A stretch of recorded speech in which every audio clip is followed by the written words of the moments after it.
Well, hello there, and welcome to your guitar lesson, which now brings us up to lesson 12 and the completion of the Level 1 course. I'm going to give you a little bit of a test today, not to torment you, but in fact I think you'll quite enjoy it, to see if you remember most of what we've covered during the course, and instead of just doing a course review, I think we might as well do it in the form of a test. But first of all, I want to get to the Carulli piece, which we passed through with rather a precipitate rush, I think, last week. So let's get quickly in tune, and then we'll get to it. Tune the E. Rather a fast tune this week. A string, 5.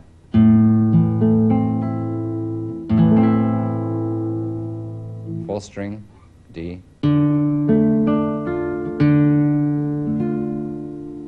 G at the third. B at the second. And the top E.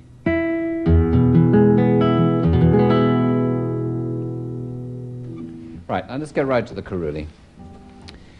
I want us to play it together and see if we can get that whole first half done slowly. This, of course, will prove who has been practicing during the week. I think you'll have seen that the real trick is simply to get as much of the chord as you can in advance. When you see those upward moving 4 notes, try and have all the notes before you play the thumb stroke. And the more you have that fixed in your mind, what the group of notes is going to be, as you memorize it, of course, the piece will become much, much easier. It's rather a nice one, this one, I think. All right, let's try. The count here is 1, 2, 3, and you come in 4 and. Are you ready? 1, 2, 3, 4 and 1 and 2 and 3 and 4 and 1 and 2 and 3 and 4 and thumb and M all the way.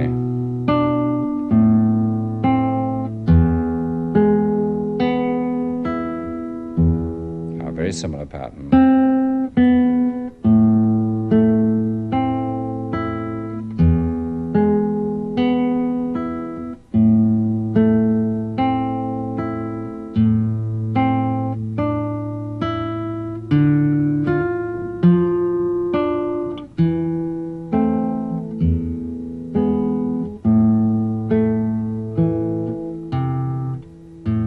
Now hold it for a moment there.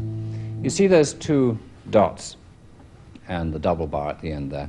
That sign is a repeat sign, and it means that normally when you play this you should go back to the beginning and play that whole section again. Now we're going to go on because we want to get through as much as we can. But when you play it, do play those repeats. It makes it a longer piece. All right, now we're going to pick it up on the F, E, continuing on.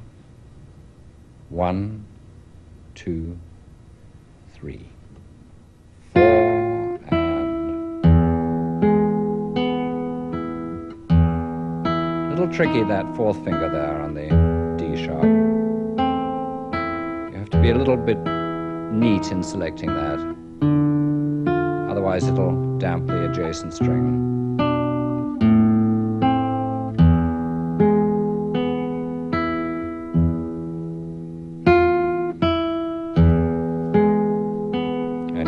Again.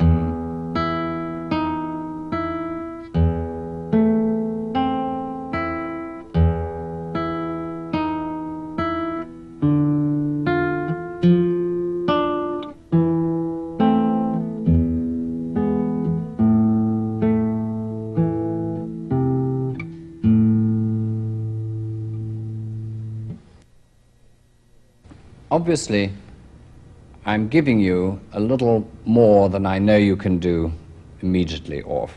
I hope you got quite a bit of that reading it through. But if you got left behind, don't worry, because you've got the time now to perfect it. I'm going to play the last section for you now, and you'll see that the pattern is very much the same. All you're doing, in fact, is finding chords and running up them with the thumb and 3 fingers. So here's how the second part sounds.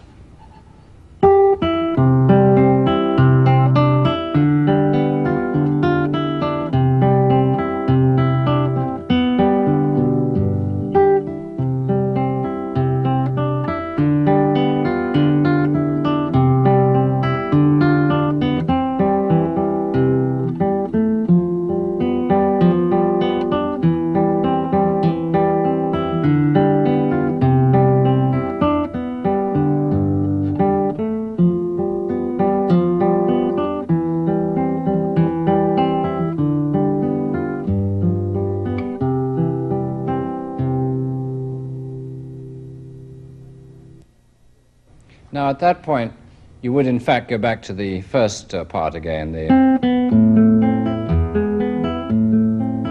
and you would play through until you see it marked fine, which means finish. The term DC there, da capo, means from the head of the piece or from the top. One other point, we discussed those repeat signs earlier on. When you're playing da capo, or from back to the beginning again, ignore the repeat signs. You just play through the sections once until you reach the part marked fine. Now let's get to our test. You might like to have a pencil and paper for this. It's not strictly necessary, but you might want to jot down just a little reminder of your answer to each of these questions. Are you ready? We'll have about 16 questions here. Right. Number one. In holding the guitar, is it best to hold it very tightly into the body to give a lot of support and rigidity to the position, or is it better only to support it at the left hand end as you look down and let the right hand side out a little bit? Which would you say was the more secure and better position? Question number two. We've talked about playing with a footstool, and you've seen this position demonstrated. You've also seen people playing with their legs crossed, like this. Is that an equally good position, and is the one with the footstool only for really formal occasions, but is it just as good, in fact, to play with crossed legs like this? Question number three. What is the real essential difference between a rest stroke and a free stroke? You should know that one now. Question number four. What is an arpeggio?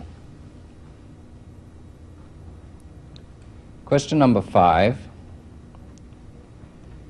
To play both an arpeggio and a chord, the right hand does something first that is exactly the same for both. What is it that the right hand does? I'll give you that one again, it's a bit complicated. To play both a chord or an arpeggio, there's something you do first with the right hand. What is it? Question number six. Is it a good idea to file the nails with a little point to help catch the string when you play? Or is it better to have them evenly filed, following the shape of the finger? Which do you think is the best there? Question number seven. As far as this is a string numbering question, which is the fourth string? And what is its letter name?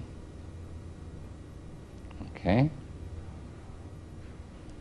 Now, take a look at the musical example there. You'll see an A at the bottom, and then you'll see another A at the second space from the bottom of the staff. What is the interval between those two notes known as? Got it? Now, what are look at the next example now. What are the letter names of the notes shown there?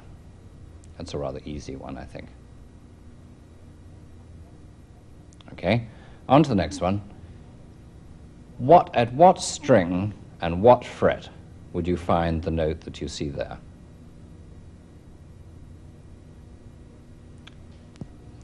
Question number 11. You see in front of you three measures with spaces in them for rests. Tell me what rest belongs in measure number 1, measure number 2, and measure number 3. Got it? Right, question number 12. Look at the example. You see the F at the end of that first measure. How long does it last? How many beats?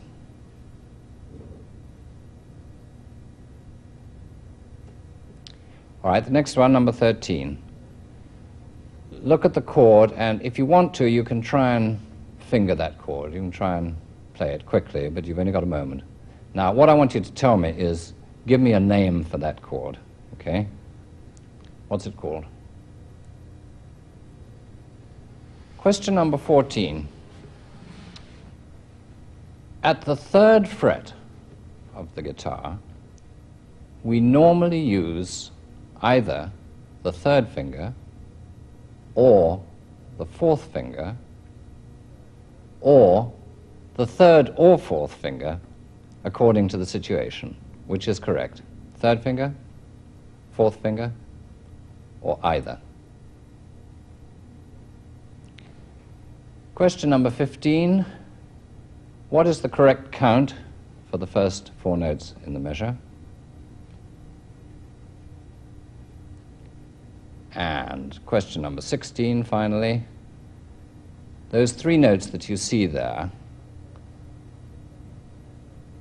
are the 2nd and 3rd notes F natural or F sharp? Which are they?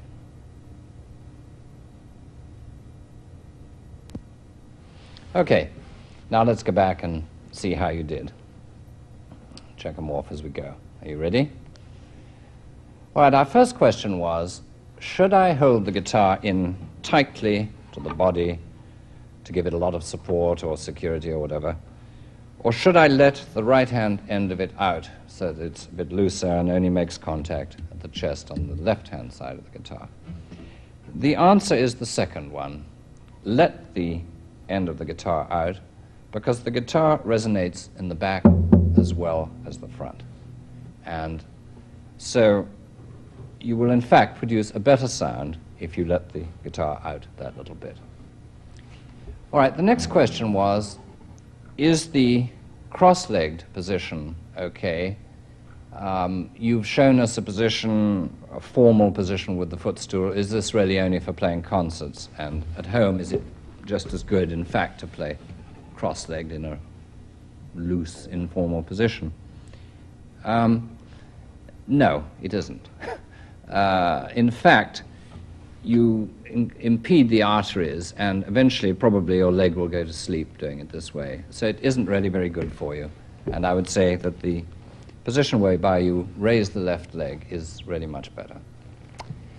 Okay, now let's think about technique for a moment. The rest and the free stroke. What is the principal difference between rest and free stroke? All right, I'm sure you all got this. The rest stroke touches the string, plays and comes to rest on the adjacent string. In contrast, the free stroke, the finger also starts by touching the string, pressing it down slightly, but then it comes clear or free of the adjacent string and doesn't rest on it, and therefore it is called the free stroke. Next question, what is an arpeggio?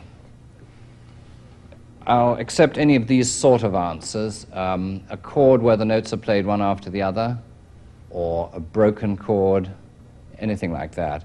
Remember the word harp, because the harp, reminds you of the sound of chords rippled and played one after the other rather than together. Okay, now I asked you, what does the right hand do before playing both a chord and an arpeggio?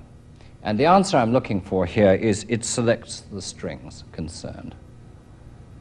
In a chord, you find all the strings, and in an upward moving arpeggio, you also put the right hand on all the strings that you want. So, whether you're going to play the notes simultaneously or one after the other like that, the first thing you do is find the strings. The rule, as far as an arpeggio moving the other way, that way instead of, is that you just place the outside fingers. But for an upward moving arpeggio, put them all down in advance. All right, now, on the question of the nails, I asked you whether a little point in the middle of the nails would help to catch the strings for these various strokes. No, it wouldn't. In fact, the smoothly rounded nail is much the better one, and it helps you to slip off the string in a graceful way, where a pointed nail is liable to catch the string and make a sort of awkward hooking noise. On the numbering of the strings, I asked you which was the fourth string and what its letter name was. Very easy one, because of course the tuning every time has reinforced that, I think. The fourth string is this one, the highest in pitch of the silver-covered strings, and its name is, of course, D. Next question. What is the interval between the low A and the one on the second space there of the staff? And the answer there, we've used the term quite a few times, is an octave, meaning 8 notes, an octave interval. What are the letter names on this next example? Very easy question, this one. I'm sure you remembered that they are F, A, C, and E. Now this next one, where do we find on the guitar the F sharp that you see in the example there? Well, the answer is it's on the first string and it's at the second fret. F natural would be at the first fret, but because it has the sharp sign, that brings it out at the second fret. Now, our example of our rests, the gap in the first measure would be properly filled by a half-note rest, that in the second measure by a quarter-note rest, and that third measure, because it hasn't got anything at all in it, in 4/4 time, needs a whole note rest to correctly fill up the space there. Now we come to that tied note, and let's see if you got the duration of it correctly. You see the F at the end of the measure there? Okay, that gets 4 counts, doesn't it? It gets the 2 counts that belong to it naturally as a half note, and then 2 more from the half note to which it's tied in the next measure. Now this next chord, I hope you managed to get it. I know you didn't have a lot of time to find the notes, but we haven't talked about many chords by name, so you probably picked up on the fact that it was probably going to be C or G7th, and you had a 50% chance of getting it correctly named as a G7th chord. It's in fact the same one that you did with your spot symbols. Next came the question of the third fret and whether you would use normally a third finger or a fourth finger or either according to circumstance. And the answer I'm looking for there is the third answer, which is either according to circumstance. Because let's take an example. Suppose I want to play a G on the top string and then a D on the second string. Now, if I play the top G with the third finger, then I've got to hop over that third finger to the second string. And this jumping of strings is something that on the whole we don't like to do.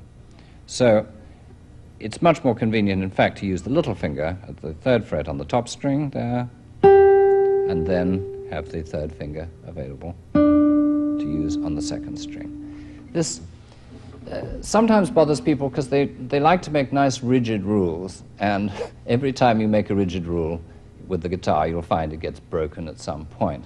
So try and remain as flexible as you can on this. I'm giving you general rules, but they're often broken. All right, the next example was a counting one, and I asked you how to count the first 4 notes there.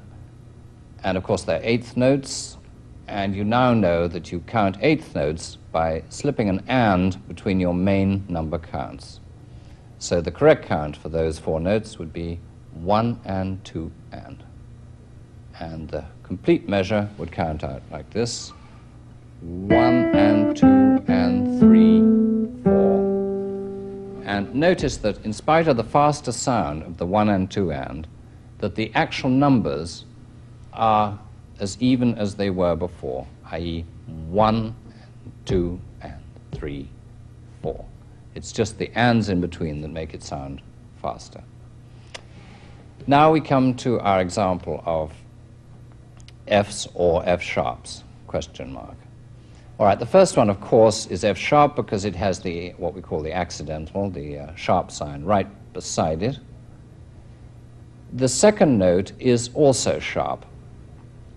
You remember I told you that when you had a sharp in the key signature, it applied to all the Fs.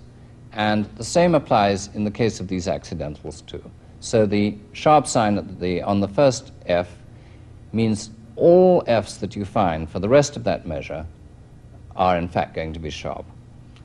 But when the measure ends, the whole situation changes. That's all negatived at that point.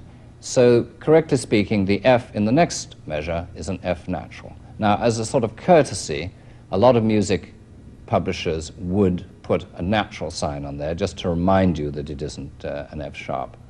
But distinguish that from the key signature, where you see an F sharp at the beginning of a piece of music and at the beginning of every line thereafter. And that means that regardless of the situation, all Fs in the piece are going to be sharp unless otherwise indicated. So, there we come to the end of our Level 1 lessons. I hope you've enjoyed them, and I hope that you'll be able to continue on up to Level 2. What we're going to do in Level 2 is we're going to learn about the bar, which is one of the next steps, and the half bar, which will open up new chords and new possibilities in our pieces. We're also going to learn about slurring, which is the technique by which you either pull off or hammer to join notes together to give the effect that you've heard quite a bit of in the pieces I've played for you. And that's one of the bits of technique that I think are great fun and the next step up. Now, for those of you who may not be able to continue for one reason or another, you'll find I have put some recommendations at the end of the booklet in terms of instruction books that you can use to take yourself up to the next stage. Of course, if you can go to a teacher, that's grand too. And the main thing that I want to say is that what it's all about is having fun, and that's what I want you to do most of all. Now, I'd like to show you a couple of magazines connected with the guitar, because these are nice to know about. I think, for instance, the Guitar Review here, a very beautiful magazine for guitarists published in New York. And again, you'll find the reference and where to subscribe to these in your booklets, but I wanted you just to see what they look like. Guitar and Lute magazine, also a very attractive magazine concerned with both instruments, published actually in Hawaii. And then also the magazine Guitar Player, which has a number of articles connected with this sort of guitar as well as other sorts of guitar as well. And this, I think, many of you may find useful. Now, I'd like to play a piece for you, and in fact, it will be the same as the very first piece you heard when we started these lessons. So we're going to end as we started, except that this time I'd like to play the full piece for you. Tuning down to D. It's the Handel piece that I chose for the title music, and it's in fact an overture to one of his oratorios, the Oratorio Samson. It seems an unlikely choice for a guitar piece, but the composer I told you about, Francisco Tárrega, made a very charming arrangement of it some years ago, which worked very well on the guitar as it was in his day, which was a little smaller than this. And it's been necessary, in fact, to rearrange it somewhat to suit the modern full-size classical guitar. But I still think it makes a charming guitar piece. So, let's play it in full for you this time, or as much as time allows. The full title then, Minuet from the Oratory of Samson by George Frederick Handel.